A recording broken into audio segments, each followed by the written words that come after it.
తాకట్లో ఉన్న మీ బంగారాన్ని విడిపించి ఆ రోజు ఆన్లైన్ రేటుకి కొంటాం. Sharma gold company. శ్రీమాత్రే నమః. శ్రీ గురుభ్యో నమః. తదుపరి సింహరాశి. సింహరాశి వారికి సంబంధించి జూన్ నెలలో ఎలా ఉంది అనే విషయాన్ని ఇప్పుడు మనం తెలుసుకుందాం. సింహరాశి వారికి సంబంధించి జూన్ మాసంలో ప్రథమార్థంలో ఉన్నటువంటి మొదటి వారం కాస్త ఇబ్బందికరంగా ఉండొచ్చు. ద్వితీయార్థము అలాగే రెండవ వారం ఆఖరి నుండి చాలా అద్భుతంగా ఉంటుందని చెప్పొచ్చు.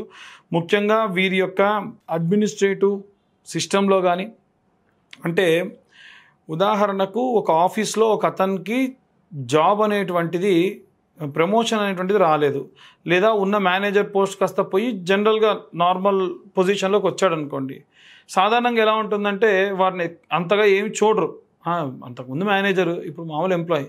కానీ వీరి విషయంలో అలా కాకుండా వారికి పదవి ఉన్నా లేకున్నా, వారికి ఏవైనా ప్రమోషన్స్ వచ్చినా రాకున్నా, వారికి ఇచ్చే మర్యాద కానీ, వారికి ఇచ్చేటువంటి రెస్పెక్ట్ కానీ, అలాగే వారిని చూసేటువంటి విధానం కానీ మారదు. అంటే వీరు ఎప్పటికీ కూడా అలాగే ఉంటారు, నిలకడగా ఉంటారు. దీనికి కారణం ఏంటంటే వీరికి ఉన్నటువంటి రాష్ట్రాధిపతి సూర్యుడు, ఆయన గమనం అనేటువంటిది అలా ఉంటుంది. కాబట్టి సింహరాశి వారికి సంబంధించి విద్యార్థి దశలో గృహిణులు ఎవరైతే ఉంటారో వారికి సజావుగానే ఉంటుంది. కానీ ఈ విద్యార్థి దశలో దాటినటువంటి వాళ్ళు ఉద్యోగస్తుల విషయంలో మిశ్రమ ఫలితాలు గోచరిస్తూ ఉంటాయి. ప్రథమార్థంలో మీరు ఎదురు చూస్తున్నటువంటి ప్రమోషన్స్కి సంబంధించి కాస్త చేదు వార్త వింటారు. అంటే ప్రమోషన్ వచ్చిన వాళ్ళేమో దూరంగా ఉందని, రాని వాళ్ళేమో రాలేదని. ఎట్టి పరిస్థితుల్లో ఆర్థిక పరంగా మాత్రం అంత ఇబ్బంది ఏమి ఉండదు, అంత కంగారు పడాల్సినటువంటి అవసరం లేదు. మీరు వేసుకున్నటువంటి ఎనాలిసిస్, మీరు వేసుకున్నటువంటి ఎస్టిమేషన్కి ఎటువంటి ఇబ్బంది కలగదు, అంత కంగారు పడకండి. అలాగే ఈ రాశిలో ఉన్నటువంటి వ్యాపారస్తుల విషయానికి వస్తే కనుక అన్ని వర్గాల వ్యాపారానికి సంబంధించిన వారి విషయంలో ముఖ్యంగా ఎవరైతే వారి యొక్క వ్యాపార స్థలాన్ని నిత్యము ఒకే సమయానికి ఓపెన్ చేయడము, ఒకే రకమైనటువంటి ఆ యొక్క వాతావరణాన్ని క్రియేట్ చేసుకొని స్తబ్దతగా ఉంటారో వారికి ఏ ఇబ్బంది లేదు. కానీ కొంతమందిని చూస్తే వాళ్ళ యొక్క వ్యాపార స్థలంలో చాలా మార్పులు చేస్తూ ఉంటారు. ఉన్న ప్రదేశం నుంచి మరొక ప్రదేశానికి మార్చడం, తిప్పడం, అటు చేయడం, ఇటు చేయడం, ఇలాంటివి చేస్తూ ఉంటారు. దానివల్ల ఇబ్బంది కలిగేటువంటి అవకాశం ఉంటుంది. అలాగే ఎవరైతే ఈ యొక్క సినీ రాజకీయ రంగాల్లో ఉంటారో వారికి కూడా చాలా మంచి సత్ఫలితాలే పొందుతారు తప్ప నష్టం ఏమీ లేదు. కానీ కాస్త అమర్యాదగా మాట్లాడడము, మన వెనకాల మాట్లాడడము, ఇలాంటివి జరిగే అవకాశం ఉంటుంది. అలాగే ఈ రాశిలో ఉన్నటువంటి వారికి ప్రత్యేకంగా వివాహానికి సంబంధించి ద్వితీయ వివాహం, అంటే మొదటిది డివర్స్ అవ్వడం కానీ, లేదా భార్య వియోగం లేదా భర్త వియోగం జరిగినటువంటి వాళ్ళు ఎవరైనా ఉంటే వారికి కూడా మంచి కాలము. కాకపోతే తీసుకునే నిర్ణయాలు ఆచితూచి తీసుకోండి. గతంలోనే మనకు చాలా ఎదురు దెబ్బలు తగిలి ఉన్నాయి కాబట్టి. అలాగే చిన్న వయస్సులో వివాహం అయ్యేటువంటి అవకాశం కూడా ఎక్కువ. అంటే అబ్బాయిలకి 22-23 సంవత్సరాల వయసు పిల్లలకు కూడా ఈ యొక్క సింహరాశి వారికి తొందరగా వివాహం జరిగే అవకాశం ఉంటుంది. అలాగే ఎవరైతే ఈ యొక్క రాశిలో ఉన్నటువంటి వాళ్ళు కోర్టు వ్యవహారాల్లో చిక్కున్నారో ప్రసన్న మహాకాళి దేవాలయం కానీ, పెద్దమ్మ తల్లి దేవాలయంలో కానీ, బల్కంపేట ఎల్లమ్మ తల్లి దేవాలయంలో కానీ కుంకుమార్చలు నిర్వహించండి. ఒక 11 రోజుల పాటు కంటిన్యూగా కుంకుమార్చలు చేయండి. చాలా అద్భుతమైనటువంటి రిజల్ట్స్ దానివల్ల పొందుతారు. అలాగే ఎవరైతే ఈ చేతి వృత్తులు, కుల వృత్తులు చేసుకునేవారు ఉన్నారో వీరు కూడా అమ్మవారి యొక్క ఆరాధన వీరికి సకల రక్షణ ఇస్తుంది. అలాగే పిల్లల దగ్గర లేకుండా వృద్ధాప్యంలో ఉన్నవారు కూడా ఆరోగ్యం పట్ల చాలా జాగ్రత్త ఉండి వెన్నుకు సంబంధించి ఇబ్బందులు అధికంగా కలిగే అవకాశం ఉంది. ఈ రాశి వారు చదవవలసినటువంటి మంత్రం ఏమిటంటే ఓం ఆదిదేవ నమస్తుభ్యం ప్రసీదం మమభాస్కర దివాకర నమస్తుభ్యం ప్రభాకర నమోస్తుతే అన్న మంత్రము సూర్యోదయం కంటే ముందే నిద్రలేచి ఆ సూర్యుడు ఉదయిస్తున్నప్పుడు ఆ మంత్రాన్ని చదవడం చాలా మంచిది.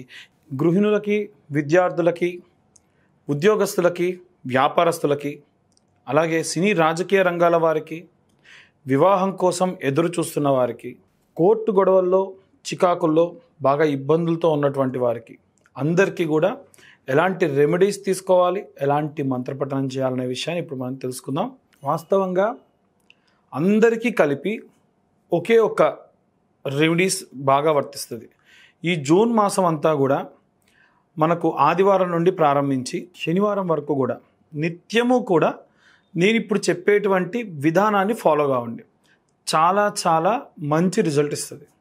ప్రప్రథమంగా ఆదివారం నాడు చాలా లిమిటెడ్గా మీకు ఈ యొక్క ఖర్చు అనేటువంటిది ఉంటుంది.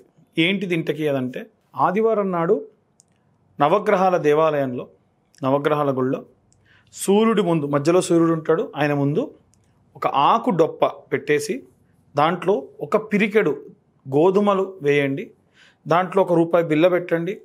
అలాగే కొత్త మట్టి ప్రమిదలో దీపం వెలిగించండి. వీలైతే దీపంకి వేసేటువంటి ఒత్తి ఎరుపు రంగులో ఉండాలి, లేదా ఆవు నెయ్యి కుంకుమ కాస్త కలిపి గనక మీరు దీపం వెలిగిస్తే ఆ జ్యోతి కొంచెం ఎరుపుగా వెలుగుతుంది. ఇలా చేసి ప్రదక్షిణలు 21 ప్రదక్షిణాలు చేయాలి. అయితే 21 ప్రదక్షిణాలు మీరు సవ్యంగా చేయండి. తర్వాతకి 6 ప్రదక్షిణాలు అపసవ్యంగా చేయండి. మనకు ఉన్నటువంటి నవగ్రహాలకి ఒక్కొక్క గ్రహానికి 3 ప్రదక్షిణాలు చేయాలి. అయితే సూర్యుడి నుండి మనకి శని వరకు సవ్యంగా అంటే క్లాక్ వైజ్ డైరెక్షన్లో ప్రదక్షిణాలు చేయాలి. మిగిలినటువంటి రాహువుకు కేతువుకు 6 ప్రదక్షిణాలు యాంటీ క్లాక్ వైజ్ చేయాలి. మొత్తం 27 ప్రదక్షిణాలు చేయాలి. 21 ప్రదక్షిణాలు సవ్యంగా చేయండి, 6 ప్రదక్షిణాలు అపసవ్యంగా చేయండి. ఇలా ఆదివారం నాడు నుంచి స్టార్ట్ చేయండి. సోమవారం నాడు ఒక పిరికెడు బియ్యం ఆకుడొప్పలో వేసి ₹1 బిల్ల పెట్టేసి మళ్ళీ ఒక కొత్త మట్టి దీప ప్రమిద, మట్టి ప్రమిద అంటే ఇంత చిన్నదేం సరిపోతుందండి. ఆ మట్టి ప్రమిదలో ఆవు నెయ్యి లేదా నువ్వుల నూనెతోని దీపారాధన చేయండి. అదే మంగళవారానికి వచ్చేసరికి కుజగ్రహానికి ముందు కందిపప్పు లేదా కందులు ఆకుడొప్పలో వేసి ₹1 బిల్ల పెట్టేసి చిన్న దీపారాధన చేయండి. అలాగే బుధవారం నాటికి వచ్చేసి ఈశాన్య భాగంలో బుధగ్రహం ఉంటుంది. ఒక ఆకుడొప్పలో పెసరపప్పు లేదా పెసలు వేసి ₹1 బిల్ల వేసి దీపారాధన చేయండి. అలాగే బృహస్పతి గ్రహానికి గురువారం నాడు బృహస్పతి గ్రహం అంటే నార్త్ సైడ్ మధ్యలో ఉంటాడు. ఆయన దగ్గర ఆకుడొప్పలో శనగలు వేసి దాంట్లో ₹1 కాయిన్ పెట్టేసి దీపారాధనకు చిన్న మట్టి ప్రమిద దాంట్లో ఒత్తి వేసి వెలిగించండి. మీరు ఎప్పుడు దీపారాధన చేసినా తూర్పు లేదా పడమర చూడాలి తప్ప ఉత్తర దక్షిణాలు చూడకుండా ఉండే ప్రయత్నం చేయండి. అలాగే శుక్రవారం నాటికి వచ్చేసి బొబ్బెర్లు తీసుకొని ఒక ఆకుడొప్పలో పిరికెడు బొబ్బెర్లు మాత్రమే వేసి ప్రాచ్య దిగ్భాగము అంటారు, అంటే తూర్పు భాగంలో శుక్రగ్రహం ఉంటాడు, 3 గ్రహాలు ఉంటాయి మధ్యలో. ఆ గ్రహం దగ్గర ఈ ఆకుడొప్పలో ఈ ₹1 బిల్ల పెట్టేసి శుక్రవారం నాడు దీపం వెలిగించండి. శనివారం నాడు నువ్వుల నూనె, పడమర దిక్కున మనకి 3 గ్రహాలు ఉంటాయి, అందులో మధ్యలో ఉండేటువంటి గ్రహమే శనేశ్వరుడు.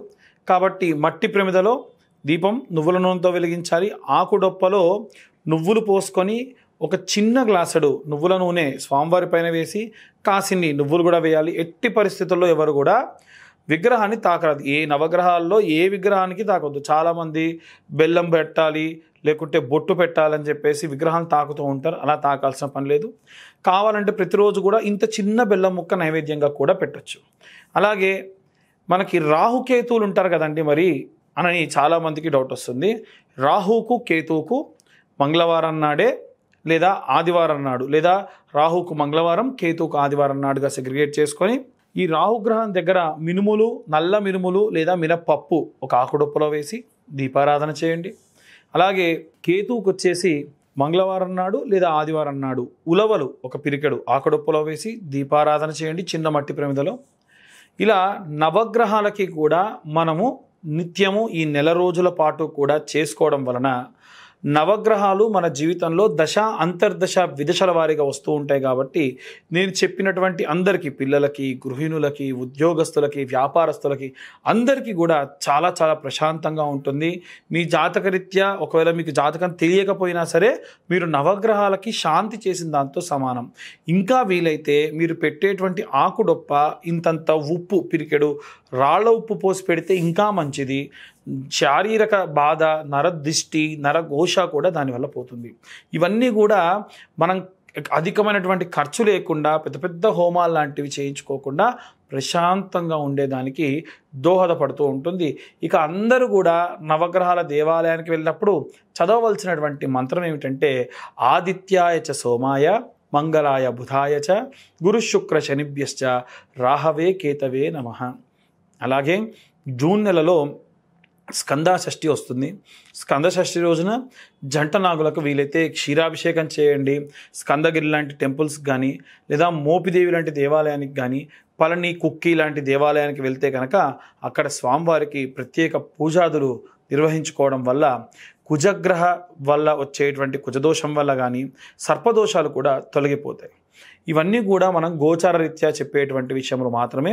పూర్తిగా మీ జాతకం కావాలి అనుకుంటే మీ పేరు, మీ date of birth, time, place ఇవన్నీ ఉంటే మనం ఇన్ డీటెయిల్డ్గా డెప్త్గా జాతకం 60 నుండి 70 పేజీల్లో మీకు అందించి ఈ 2025 సంవత్సరంలో కేవలం 2025 రూపాయలు మాత్రమే ఛార్జ్ చేయడం జరుగుతుంది.